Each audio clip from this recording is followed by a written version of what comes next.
And turn to John chapter 11, please. John 11. So for several weeks now, we have heard statements that Jesus has made about himself. I am the way, the truth, and the life. I am the bread of life. I am the light of the world. I am the door. And I am the good shepherd. So when Jesus says, I am, and then he says these statements about himself, he's putting a choice before the crowds that hear him. Do you believe I am who I say I am or not? Will you follow me or not? See, Jesus doesn't want people who just follow him around for a free lunch. He wants somebody that's going to leave behind who they are to follow him, to dig deeper. When he makes statements, they say, does he really mean this? What does he mean? And follow and ask deeper questions when things get tough. In addition to that, when Jesus says, I am, he's also making more significant statements even there than what I'm talking about here. We've been highlighting the fact that he talks about these things to highlight certain characteristics about who he is. But I also am struck by this phrase, I am. And it harkens all the way back to Exodus chapter 3. Recall the story of Moses, who's out. We just looked at Jesus being the good shepherd. And Moses is out in the wilderness doing the shepherding thing. And as he's out there, maybe he's out looking for a lost sheep. And then he sees this sight that catches his eye. And it is a bush that is on fire but doesn't burn up. And he turns aside and he wants to go see what this is, what's going on here. And he goes to it, and God calls to him from that bush. He says, take off your sandals, for the ground you're standing on is holy, which is key words for I'm here. God is here in this bush, okay? And God calls him, I'm going to send you back to Egypt, and I want you to bring out my people. I want you to deliver them from bondage. And Moses, like all of us do, says, you got the wrong guy. I'm not the one for this. There's several reasons why, and I'll lay out a few of them for you, Lord, and then you can pick somebody else. But God hears his rebuttals, and one of them, Moses says here is in Exodus 3, verses 13 and 14. He says, if I come to the Israelites and say to them, the God of your ancestors has sent me to you, and they ask, what's his name? What shall I say to them? God says to him, I am who I am. He said further, thus you shall say to the Israelites, I am has sent you. Okay? I am. That's how God names himself. And so we understand I am the Hebrew word Yahweh, meaning I cause to be, or various ways of looking at basically like he always has been, he is, and he will be. This is who God is, and he reveals himself to Moses, indicating this intimate relationship with God. And so basically when Jesus shows up in the Gospel of John and says, I am these things, Jesus is also saying, God in the flesh stands before you. I am. God is here. So today we look at I am the resurrection and the life. Let's read this together. It's a little bit longer passage than I have seen before, read to you. But we're going to look at the first 44 verses today. Now a certain man was ill, Lazarus of Bethany, the village of Mary and her sister Martha. It was Mary who anointed the Lord with ointment and wiped his feet with her hair, whose brother Lazarus was ill. So the sisters sent to him, saying, Lord, he whom you love is ill. But when Jesus heard it, he said, this illness does not lead to death. It is for the glory of God, so that the Son of God may be glorified through it. Now Jesus loved Martha and her sister and Lazarus. So when he heard that Lazarus was ill, he stayed 2 days longer in the place where he was. Then after this, he said to the disciples, let us go to Judea again. The disciples said to him, Rabbi, the Jews were just now seeking to stone you, and you're going there again? Jesus answered, are there not 12 hours in the day?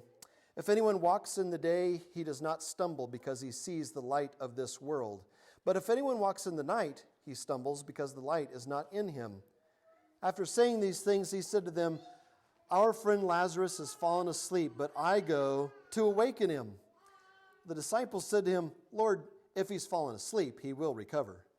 Now Jesus had spoken of his death, but they thought that he meant taking rest in sleep. Then Jesus told them plainly, Lazarus has died, and for your sake I am glad that I was not there, so that you may believe. But let us go to him. So Thomas, called the twin, said to his fellow disciples, Let us also go, that we may die with him. Now when Jesus came, he found that Lazarus had already been in the tomb 4 days. Bethany was near Jerusalem, about 2 miles off, and many of the Jews had come to Martha and Mary to console them concerning their brother.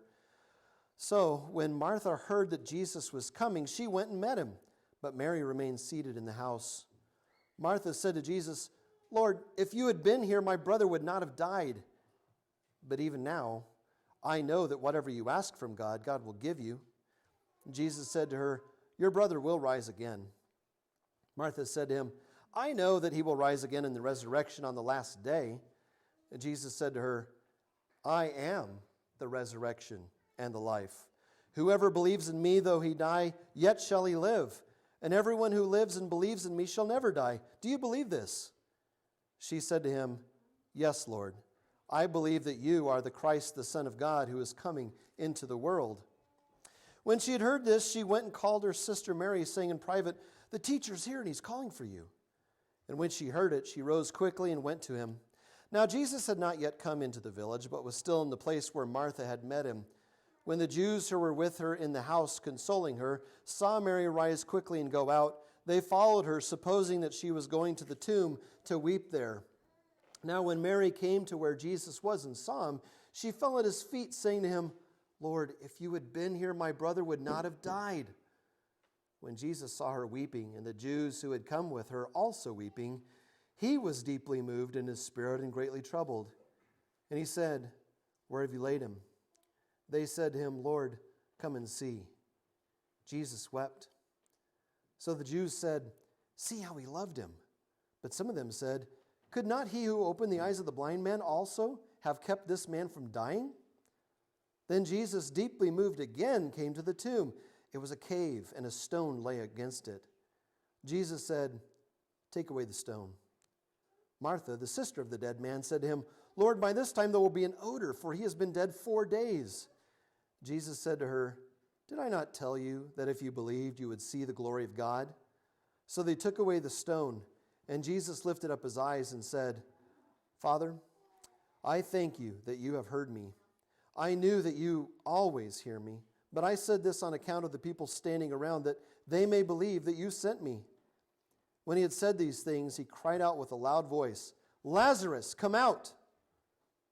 The man who had died came out, his hands and feet bound with clean linen strips, and his face wrapped with a cloth.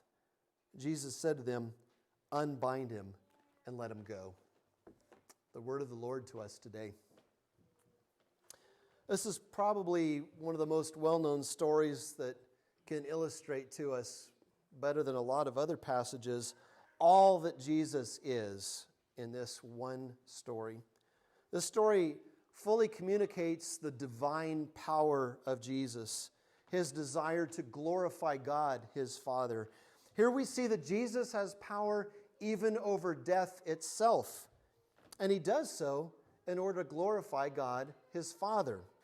This story also shows us the depth of his humanity, for in this story we see emotions from Jesus that one wouldn't expect from an all-powerful God. Verse 35, if you have a hard time memorizing Scripture, this might be the one for you. Jesus wept. Whew, okay, got that one right. Okay. 2 words, Jesus wept. It's short, but there's a lot in this. And he goes on in verse 38, Jesus, deeply moved again, came to the tomb. Yes, Jesus is God in the flesh, but he's also man.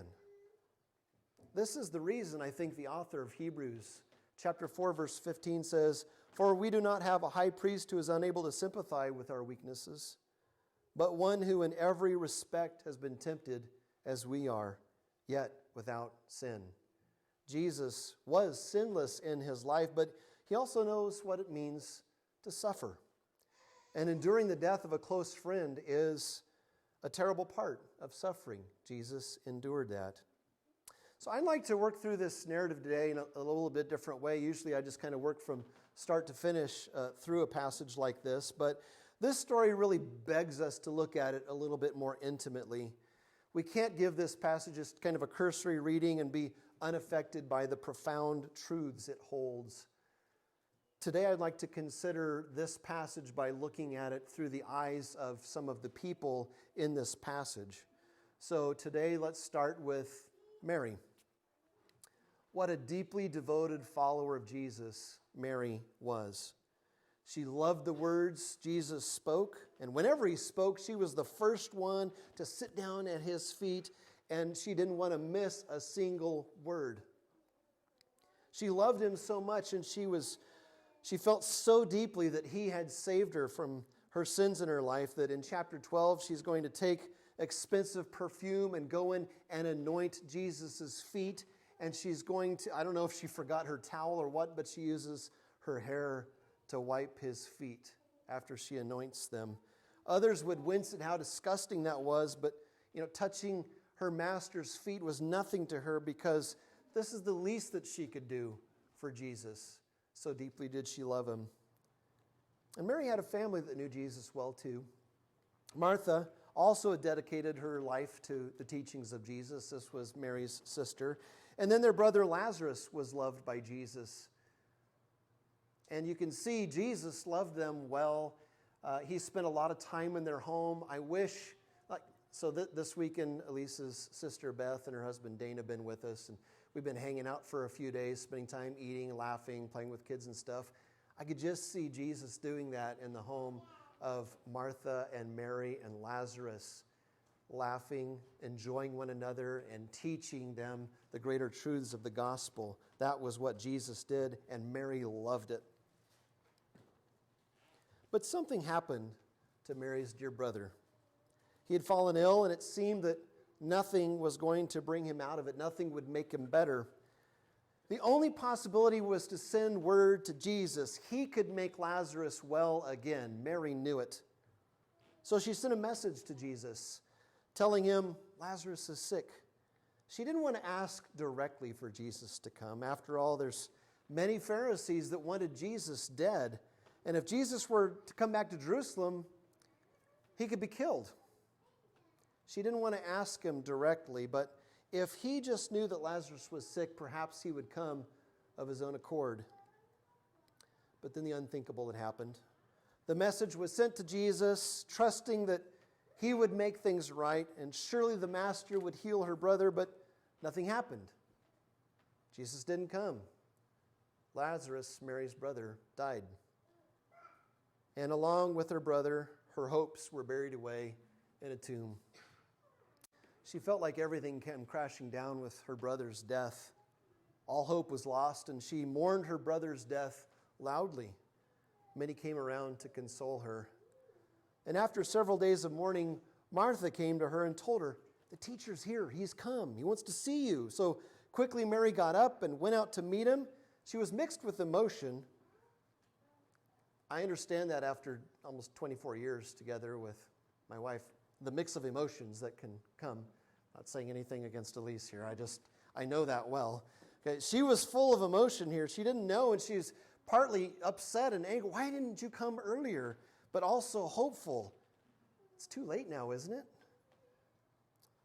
And when Mary saw him, all she could do was drop to her knees in front of him and say, "If only you had been here, my brother would not have died." This is Mary. Can you feel her hope and her loss? Let's look at Martha. Martha was also a very dedicated disciple of Jesus. I can remember years ago we had a big timeline on our living room wall, and when we were teaching our older sons about some historical characters there, at one point we put up Mary and Martha on that timeline. And Mary looked sweet and good, and Martha looked kind of crabby. Kind of like, "Hey, everybody's messing up my kitchen. Get out of here." That's the way they're kind of represented, and that's the way we think of Martha sometimes. But, Mary had received this better reputation, I think, because she was well known for sitting at the feet of Jesus, and she hung on his every word, everything that he said. But Martha loved Jesus just as much. In fact, in Martha's mind, she was doing even more to appreciate Jesus. After all, she was the one who first opened her home to Jesus, taking him in, giving him food, taking care of him. And all Mary was doing was sitting there listening to what Jesus did while Martha's running around taking care of everything here. Martha would do anything for Jesus, I believe. But when Lazarus became ill, everything comes to a screeching halt. Entertaining people in her home didn't really matter anymore. All that mattered was that Lazarus be made well. And Mary thought if this message was sent to Jesus, he might come of his own volition. To their disappointment, Jesus didn't come, and their dear brother died. Now, several days of mourning took place, and there's people everywhere in Martha's house. And perhaps you've experienced this when you've had a loss in your family. People don't know what to do, so they bring food, and lots of comfort food. Lots of stuff not on your diet, maybe. And that's the stuff that was coming to Martha's place, and people were there, and I'm sure she wanted to care for them, the hospitable person that she was.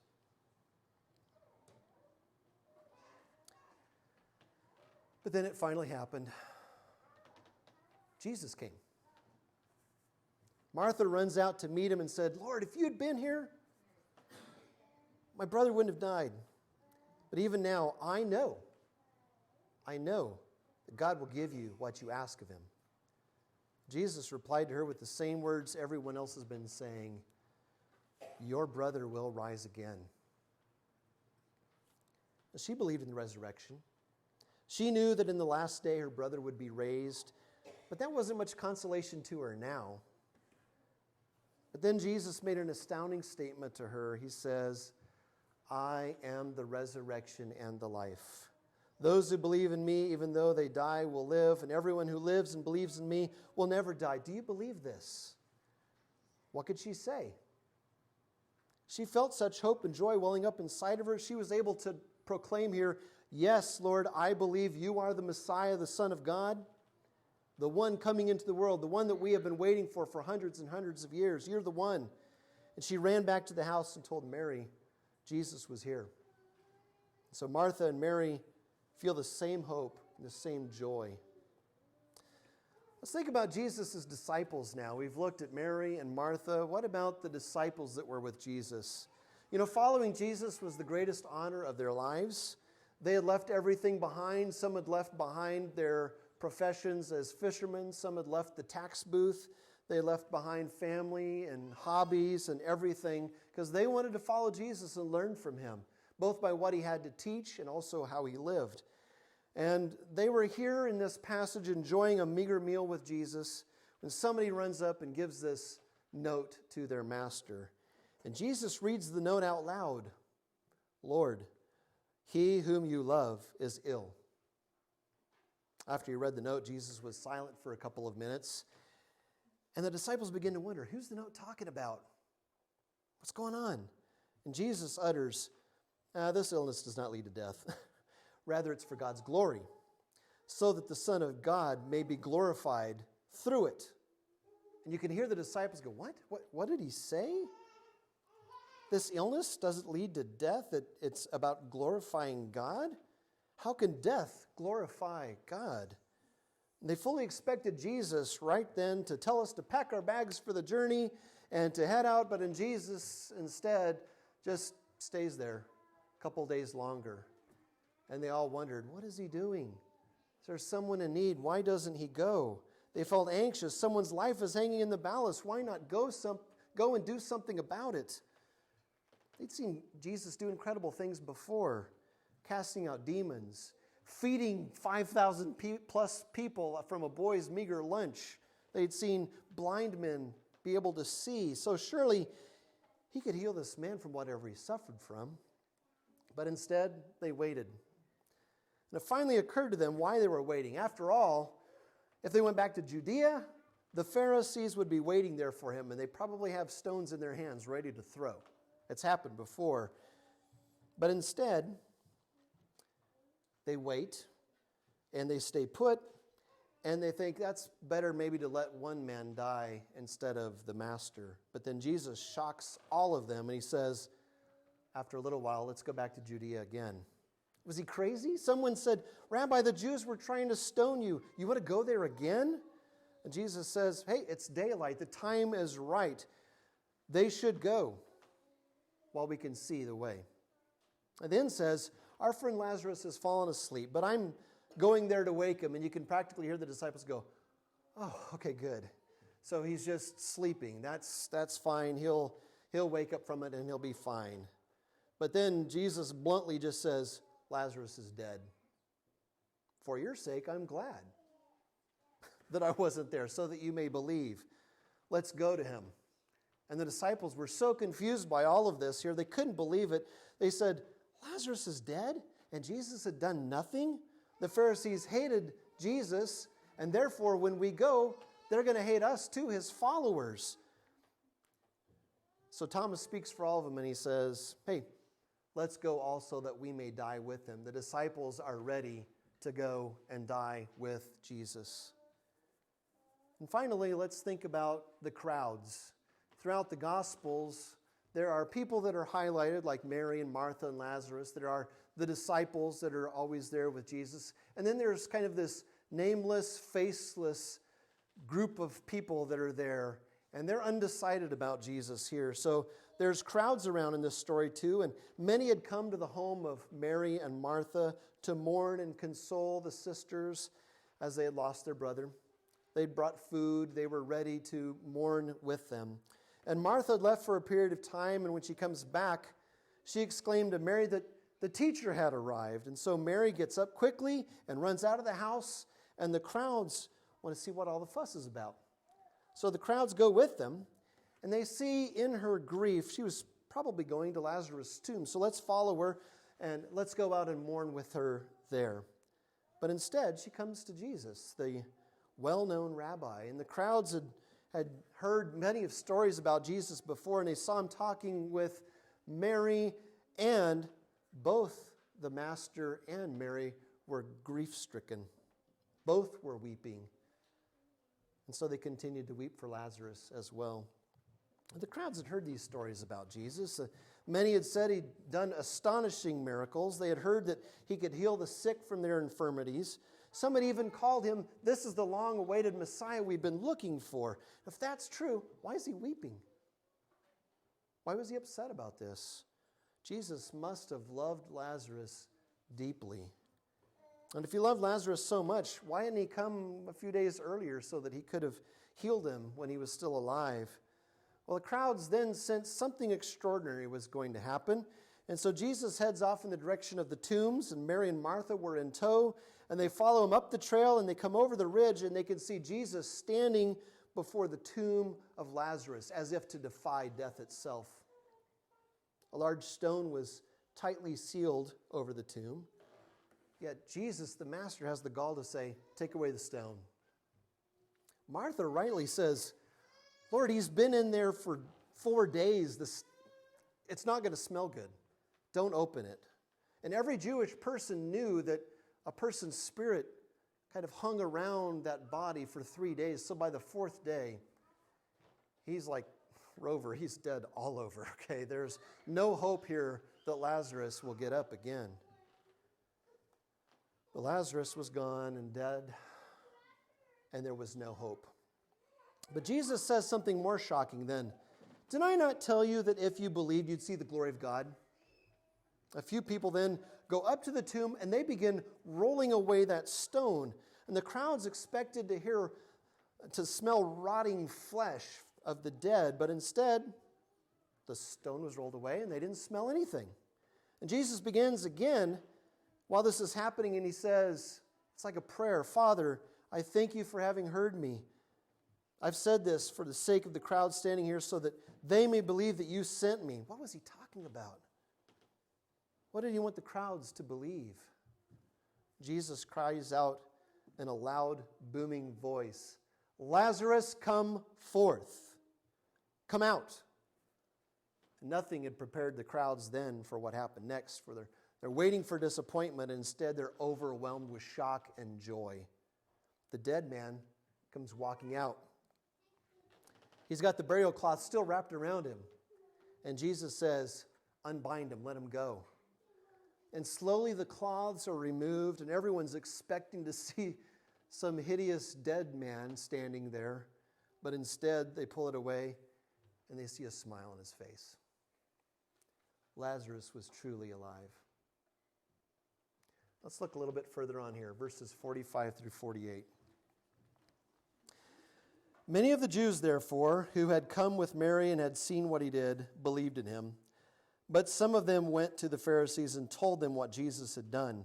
So the chief priests and the Pharisees gathered the council and said, what are we to do? For this man performs many signs. If we let him go on like this, everyone will come to believe in him, and the Romans will come and take away both our place and our nation. So Jesus had said, I am the resurrection and the life. And many of those that day that saw Jesus raise Lazarus from the dead believed in him. They put their faith and trust in him. Others run off to the Pharisees and report what they saw. And they said, what are we to do? Maybe we should ask ourselves the same questions. What are we to do with Jesus? We've seen the story through a bit of poetic license here from the viewpoint of Mary and Martha and the disciples and the crowds. We need to see the Bible in this way, I believe, from time to time. Dietrich Bonhoeffer once said when he was teaching his students in seminary, you need to read the Word of God as he's speaking directly to you, not just some crowd far and long ago. He's speaking directly to you. So we can't come away from this story untouched by what has happened here. Put yourselves in the story and see what comes out of it. Just as Mary and Martha and the disciples and the crowds witnessed Jesus when he says, I am the resurrection and the life, we've done the same. How will you respond to Jesus? Is he who he says he is or not? Does he have power over all things, including death, or not? Who do you identify with in the story? Mary hanging on Jesus' every word? Martha taking care of people, wanting to feed them, be hospitable? We could imagine we were one of Jesus' disciples, confused by why we waited, but then we go, see him raise him from the dead. We could place ourselves in the crowds maybe that witnessed everything that happened, not sure about this Jesus guy. However, maybe we should put ourselves in the position of Lazarus. Apart from Christ, you are dead in your sins. The sinfulness and woes of this life wrap themselves around you, acting like burial clothes that you cannot escape on your own. And he's called each of you by name to come forth, to step out of the tomb, to come into life again. And many of you have responded to his call, and if you've experienced life anew. Some of you have responded to that call, but a little confused by life, have walked back into the tomb and the ways of death again. Some of you may not have responded to his call at all yet. See, Jesus has power over everything, even over death. He was crucified for our sins and buried away in a tomb. And on the third day, that stone was rolled away, and just like Lazarus, he came forth, raised to new life. And so today, Jesus calls out to you. He calls you out of death in this world. And he says, Christian, come out. So our challenge today, don't stay in the tomb any longer. Come out and live for him.